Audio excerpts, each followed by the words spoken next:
हर साल 5 नवंबर को दुनिया एक पुतला जलते हुए देखती है। आधुनिक संस्कृति में उसका चेहरा सत्ता विरोधी विद्रोह, व्यक्तिगत स्वतंत्रता और डिजिटल अराजकता का एक सार्वभौमिक प्रतीक बन गया है। ये एक प्रतीक है जिसे एक्टिविस्ट्स, पूंजीवाद विरोधी आंदोलनों और नागरिक अधिकारों के प्रदर्शनकारी लंदन से लेकर हांगकांग तक पहनते हैं। लेकिन इतिहास विडंबना का उस्ताद है। वास्तविक व्यक्ति जो 4 शताब्दी पहले वेस्टमिंस्टर के नीचे अंधेरे गलियारों में चला करता था, वो न तो लोकतंत्र में विश्वास करता था, न अभिव्यक्ति की स्वतंत्रता में, और न ही आम आदमी की मुक्ति में। वो एक अत्यंत प्रशिक्षित सैन्य अनुभवी, धार्मिक कट्टरपंथी और एक उग्रवादी कार्यकर्ता था। उसका अंतिम उद्देश्य निरंकुश सत्ता को नष्ट करना नहीं था, बल्कि उसकी जगह एक और उससे भी अधिक कठोर रूप स्थापित करना था। असली गाय फॉक्स को समझने के लिए हमें उस कृत्रिम मिथक को हटाना होगा और प्रारंभिक आधुनिक यूरोप की ठंडी, कठोर सच्चाई का सामना करना होगा।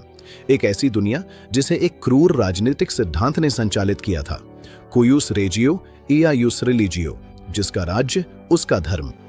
गाय फॉक्स का जन्म इंग्लैंड के रिफॉर्मेशन के केंद्र में अप्रैल 1570 में यॉर्क में हुआ था। बाहरी तौर पर उनका परिवार प्रोटेस्टेंट अभिजात वर्ग में अच्छी तरह स्थापित था। उनके पिता एडवर्ड फॉक्स एंग्लिकन चर्च के न्यायालयों में एक सम्मानित प्रॉक्टर और वकील थे। युवा गाय का बपतिस्मा चर्च ऑफ इंग्लैंड में हुआ था और ऐसा लगता था कि वो एक स्थिर, आरामदायक जीवन के लिए नियत है। लेकिन ट्यूडर राजनीति की बदलती लहरों ने जल्द ही उस किस्मत को चकनाचूर कर दिया। जब गाय सिर्फ 8 साल का था, उसके पिता का निधन हो गया। इसके बाद उसकी मां ने डायोनिसियस बैनब्रिज से पुनर्विवाह किया, जो इंग्लैंड के भूमिगत रेक्यूसेंट्स नेटवर्क से जुड़े थे। अपने सौतेले पिता के प्रभाव और यॉर्क के सेंट पीटर स्कूल में शिक्षा के दौरान फॉक्स की धार्मिक पहचान में गहरा बदलाव आया। उसने राज्य चर्च को छोड़कर प्रतिबंधित भूमिगत कैथोलिक धर्म को अपनाने का फैसला किया। एलिजाबेथ कालीन राज की नजरों में यह केवल अंतरात्मा का परिवर्तन नहीं था, ये गहराई से विध्वंसक राजनीतिक कृत्य था। 21 वर्ष की उम्र में इंग्लैंड के दमनकारी माहौल से बचने की चाह में फॉक्स ने अपनी विरासत में मिली जमीनें बेच दी। वो सीधे यूरोप के सबसे खूनी धार्मिक युद्ध क्षेत्र लो कंट्रीज में चला गया और कैथोलिक स्पेन के लिए एक भाड़े के सैनिक के रूप में भर्ती हो गया।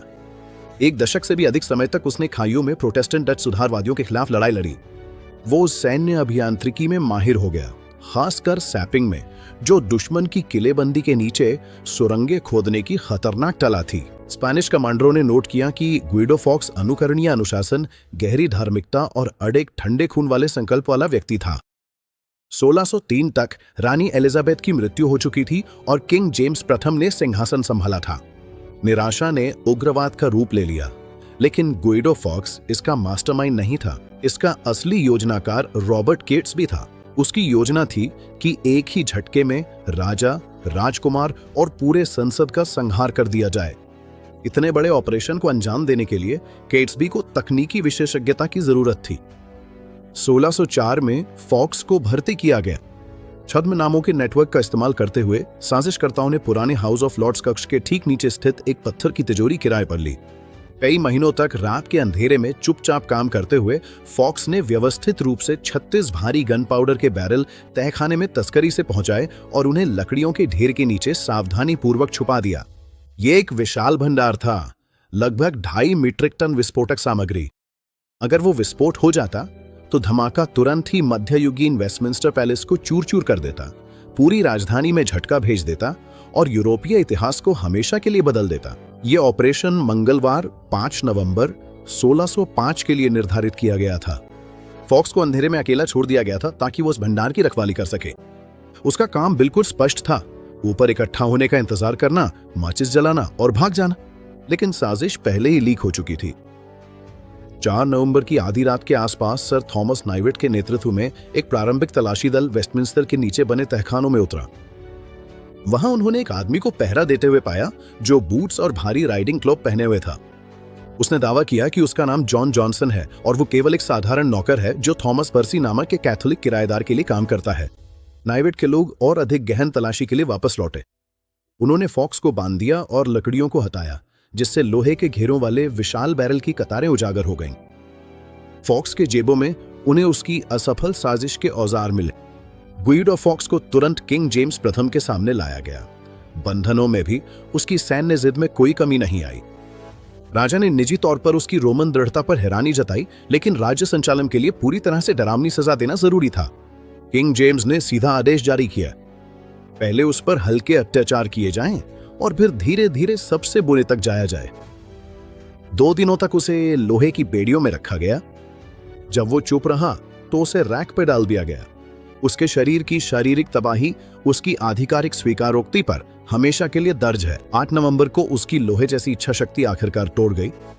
उसने अपना नाम लिखा, लेकिन उसके हाथ इतने बुरी तरह टूट चुके थे कि वो बस हल्की टेढ़ी मेढ़ी सी लकीर ही बना सका। 31 जनवरी को फॉक्स को लंदन की कीचड़ भरी सड़कों पर एक लकड़ी की गाड़ी पर घसीटते हुए वेस्टमिनिस्टर के ओल्ड पैलेस यार्ड लाया गया, वही जगह जिसे वो उड़ाने की साजिश रच रहा था। उसके साथी षड्यंत्रकारियों को उसके सामने ही फांसी दी गई। उनके शरीरों को होश में रहते हुए ही काटकर, पेट चीरकर और टुकड़ों में बांट दिया गया। फॉक्स आखिरी था जो फांसी के तख्ते पे चढ़ा। महीनों की यातना के बाद उसका शरीर पूरी तरह टूट चुका था। सीढ़ी के पायदानों पर चढ़ने के लिए भी उसे मदद की जरूरत पड़ी। जल्लाद ने उसके गले में फांसी का फंदा कस दिया। भीड़ एक जीवित व्यक्ति के पेट चीरने के भयानक दृश्य का इंतजार कर रही थी। जैसे ही जल्लाद तैयारी कर रहा था, फॉक्स ने अपनी बची खुची ताकत जुटाई और आगे की ओर झपटते हुए खुद को पूरी तरह सीढ़ी से नीचे फेंक दिया। अचानक तेज गिरावट से उसकी गर्दन तुरंत टूट गई। उसने अपनी शर्तों पर एक सैनिक की मौत पाई। फिर भी सदियों बाद उस कट्टर व्यक्ति की छवि, जिसने एक राज्य को सीधे धर्मतंत्र से बदलने की कोशिश की थी, पूरी तरह बदल चुकी है। गुइडो फॉक्स का चेहरा 1605 की पत्थर की तहखानों से निकलकर आधुनिक दुनिया में आ गया है और अब वो खुद तानाशाही की अवधारणा के खिलाफ प्रतिरोध का अमर प्रतीक बन चुका है।